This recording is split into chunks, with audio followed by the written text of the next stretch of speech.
George Bernard Shaw once said, "Alcohol is the anesthesia by which we endure the operation of life." Good afternoon, students. My name is Evelyn Kagis, and for my personal project, I have inquired into the topic of underage drinking. I'm not here to tell you not to drink, but to simply highlight the disadvantages of underage drinking, and if a person chooses to drink too much, how to take care of it. The previous quote outlining the characteristics between general anesthesia and alcohol is an effective comparison between both drugs, as it highlights the numbing effect that alcohol has on the body, insinuating how alcohol causes the body to black out. Out of all the research I did for this presentation, only a few sources mentioned an advantage of alcohol, and I really use the term advantage extremely loosely. These sources stated that alcohol relieves the body of anxiety, allows you to relax and let go of the day's stress. There are other ways to relax other than drinking alcohol. Meditation, reading, playing sport are all proven to provide mental stress relief without having the same intoxicating effect as alcohol.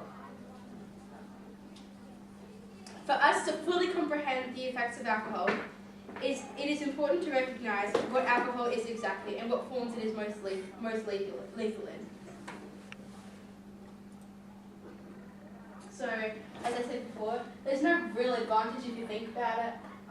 It can provide stress relief, but I mean, it can also be used for sanitary purposes, but when you think about it, like, that's only be if you cut yourself or anything like that. There are 3 different types of alcohol: beer, wine, and spirits. The type of alcohol found in consumable products is called ethanol alcohol. It is believed that beer and wine have a dilute level of alcohol in them, while spirits have a more concentrated level. Well, I certainly wondered, but I'm not sure about you guys, but I've always wondered why people get like really quickly drunk really quickly when they have like vodka, cruises, and scotch and coke and stuff like that. And then, well, now you know, because it's because it's got a more concentrated level of alcohol in it. It means that the less you consume, the more likely you are to get drunk quicker. And if you consume more, you're obviously going to get a lot more drunk. Alcohol acts as a depressant. According to OxfordDictionaries.com, the term depressant can mean reducing functional or nervous activity. Alcohol slows down communication of chemical messages in the brain, particularly in the cerebral cortex, cerebellum, and amygdala, which are the top hemispheres of the brain. This means that the body is more likely to have a slower reaction time and be more emotional and impulsive. And I know whenever I've seen a drunk person, they're not themselves. That's all I can say. Alcohol affects the dopamine levels within the brain significantly. And somebody says to you, "Well done," or "Good work," those compliments increase the dopamine levels within the brain, causing you to feel happy. Alcohol excessively impacts these brain cells into thinking that you actually feel great and something bad may be going on in your life.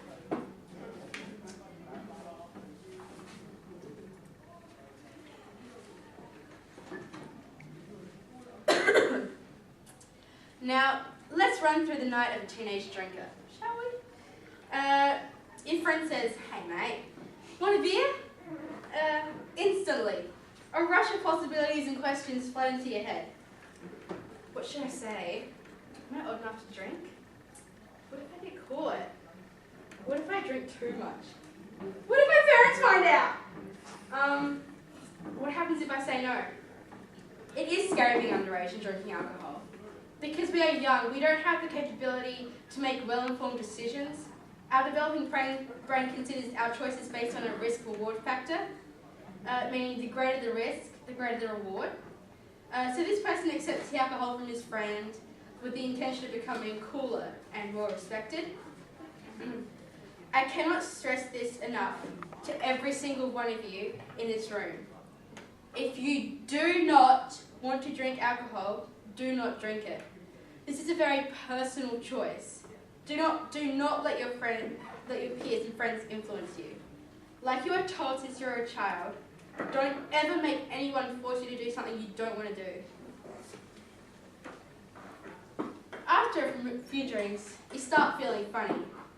Not sick funny, but in a more uplifting mood. Suddenly, you begin feeling confident and make your way to talk to the opposite gender. Your vision is slightly blurred and your words are slurred. You are trying to walk, but for some reason you keep on tripping over. God knows why. You continue to drink regardless of the setbacks and take in some drinking games where you become further intoxicated. And then your mood begins to change from happy to sad repeatedly.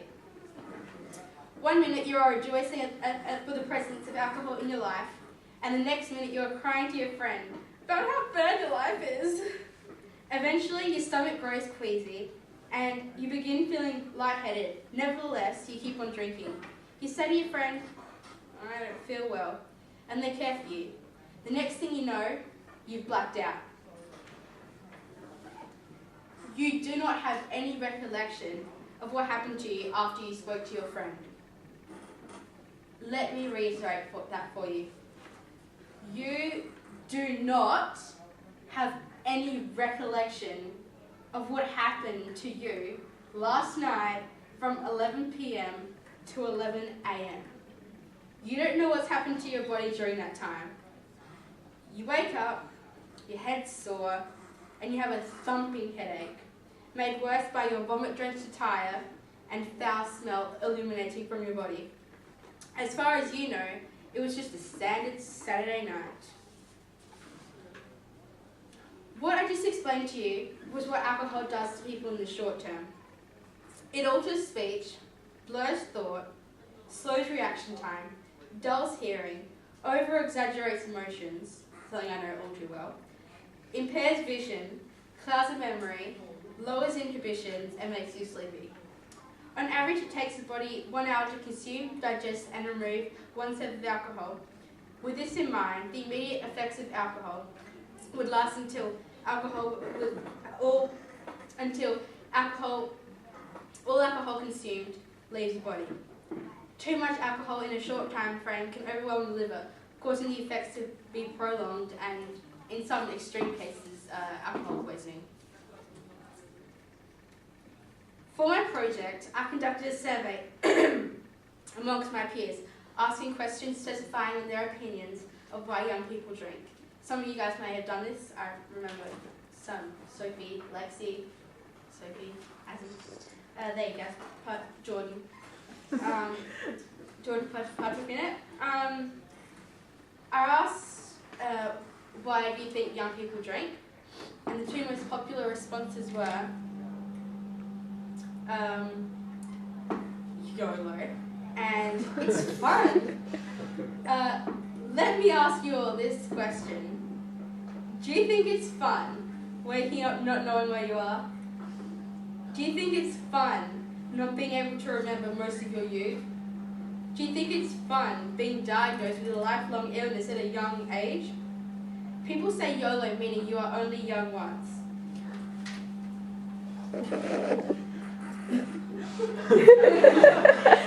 Nice catch. And you have to enjoy and live through your adolescence. But let me put this into perspective for you all. If we only live once, we should make the most of life and live a healthy, successful life with a healthy body, a good job, and a happy, healthy family.